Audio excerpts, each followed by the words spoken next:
ความบริบูรณ์ในธรรมที่ไม่ได้หาได้โดยง่ายเหมือนที่พระพุทธเจ้าเนี่ยท่านไม่เคยคลอนแคลนเลยไม่ว่าอะไรจะเกิดขึ้นท่านไม่เคยคลอนแคลนท่านไม่เคยเปลี่ยนวิถีจิตนะท่านมีแต่จะทำหน้าที่ไปงดงามขึ้นไปเรื่อยๆไม่มีวันที่พระองค์จะเหยียบย่ำทำหรือเปลี่ยนสัจจะจะลำบากแค่ไหนท่านก็ทำหน้าที่อยู่อย่างนั้นแต่ผู้ที่ไม่บริบูรณ์ก็มักจะหลุดออกไปจากธรรมที่พระพุทธเจ้าได้สอนสมัยพุทธกาลก็เป็นค่อยๆหลุดออกไปเนี่ยบางทีก็เหลืออยู่แต่ผู้ที่ไม่บริบูรณ์เต็มเลยจนถึงขั้นแบบทะเลาะเบาะแว้งกับเรื่องไม่เป็นเรื่องพระเจ้าห้ามก็ไม่ฟังแต่พระพุทธเจ้าตรงนี้ออกไปอยู่ในป่าคิดดูเหอะเนี่ยเรื่องไม่เป็นเรื่องก็คือเรื่องขันวางในห้องน้ำอย่างเงี้ยพระพุทธเจ้าสร้างสร้างกฎก็คือสร้าง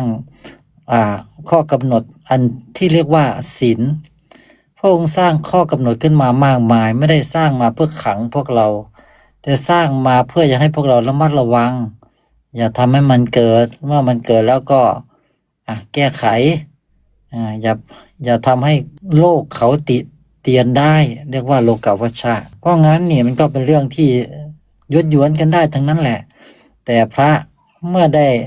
รับคำสั่งจากพระพุทธเจ้าว่าอันนี้ไม่ควรทำเขาไปถือครองกันพอมีคนทำเมื่อก็ด่ากันว่ากันโกรธเกลียดกันสุดท้ายก็ทะเลาะกันพระพุทธเจ้าบอกก็ไม่ฟังอะไรผ่านแล้วก็ผ่านไปแก้ไขก็ไม่ยอมกัน